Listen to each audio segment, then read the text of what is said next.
Local support for News 6 has been provided by the Northwest Ohio Educational Technology Foundation, Bowling Green State University, and the members of WBGU-TV.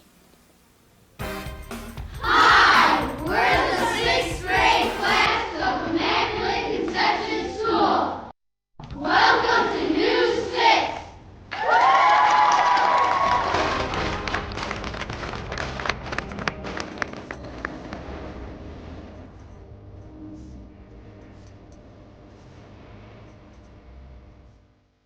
Hi, I'm Gabe Seibert from Immaculate Conception. Welcome to News 6. With today's first story, here's Angie Pusateri. In the modern world where everything's made by machine, handcrafted designs come as a pleasant surprise. Michael Pluckhorn talks about his hobby in blacksmithing and actually shows us how it's done. Hi, my name is Michael Pluckhorn, and I'm here interviewing my dad about blacksmithing.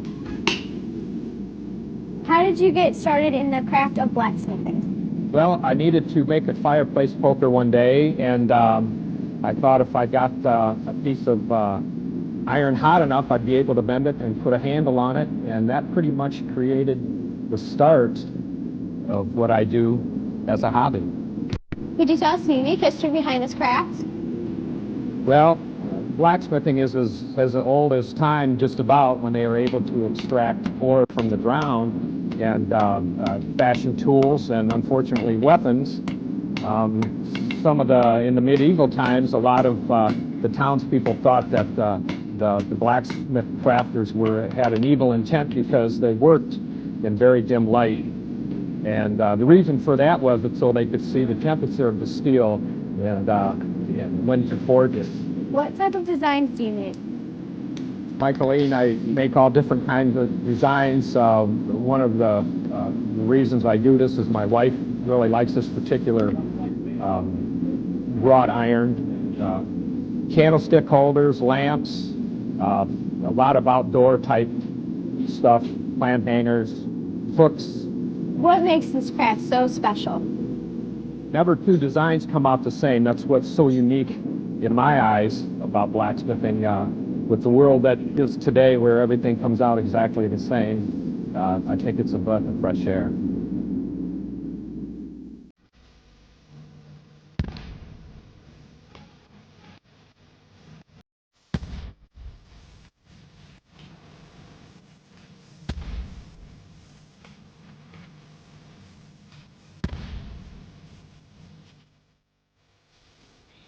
Today's News 6 is produced by Immaculate Conception.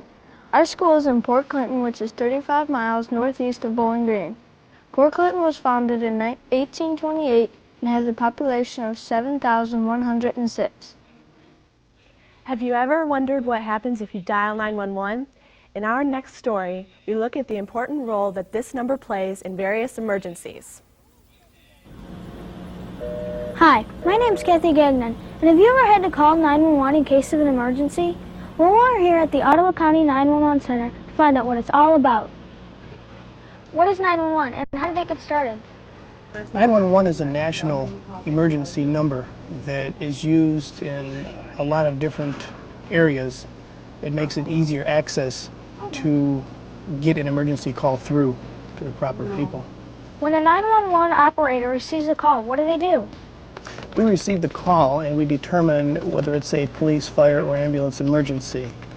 At that point, if instructions are needed, we can give instructions over the phone for a choking baby or CPR or different things like that to actually help the caller, help the patient before the emergency people can get on scene. What should people remember if they call 911? Remember that 911 is an emergency number. It is to be used only in emergencies. And it is helpful for the dispatcher if the caller stayed relatively calm so that we can get the proper information from them. How do you cope with such a stressful job?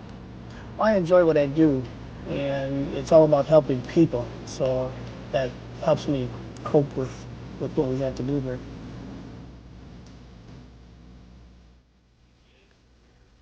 Thank you, James Lucas, for the great interview. Have Have you ever been hungry in the middle of a class and dreamt about the delicious things that you could be eating?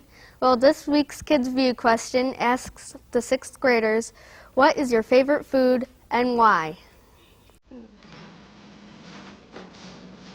Hi, this week's Kids View question is, what's your most favorite food and why? Hi, my favorite food is chicken nuggets because I like the chicken inside.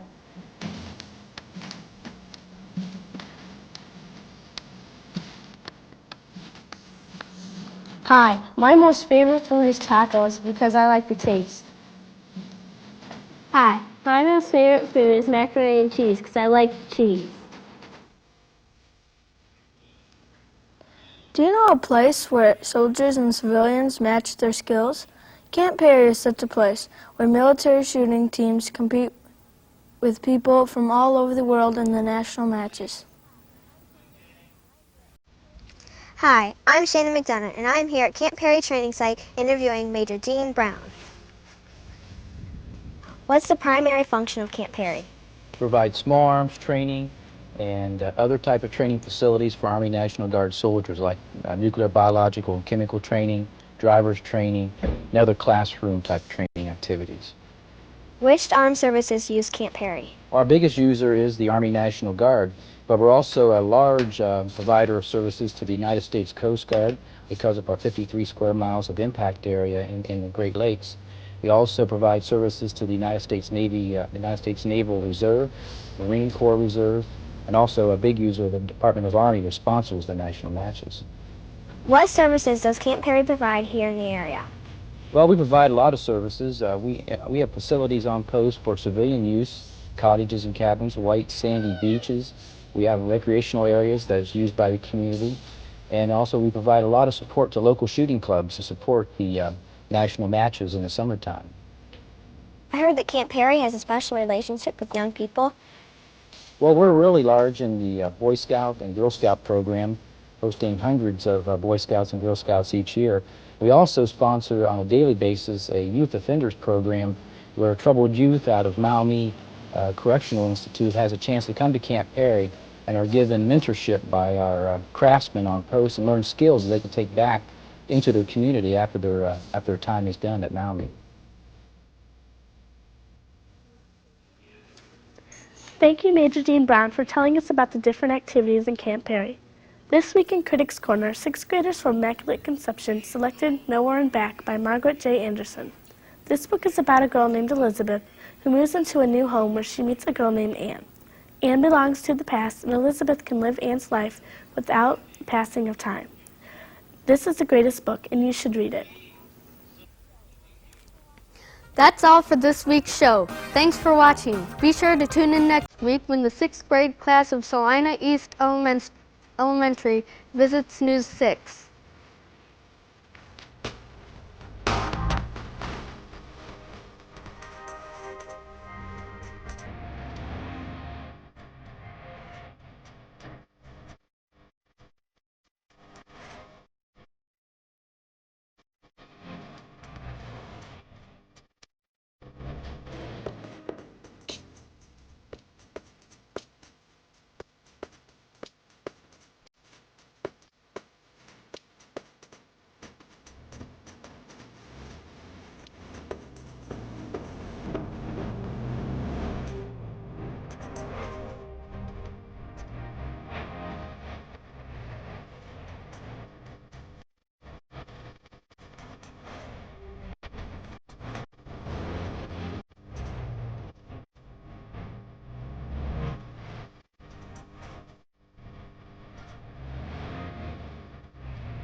Local support for News 6 has been provided by the Northwest Ohio Educational Technology Foundation, Bowling Green State University, and the members of WBGU-TV.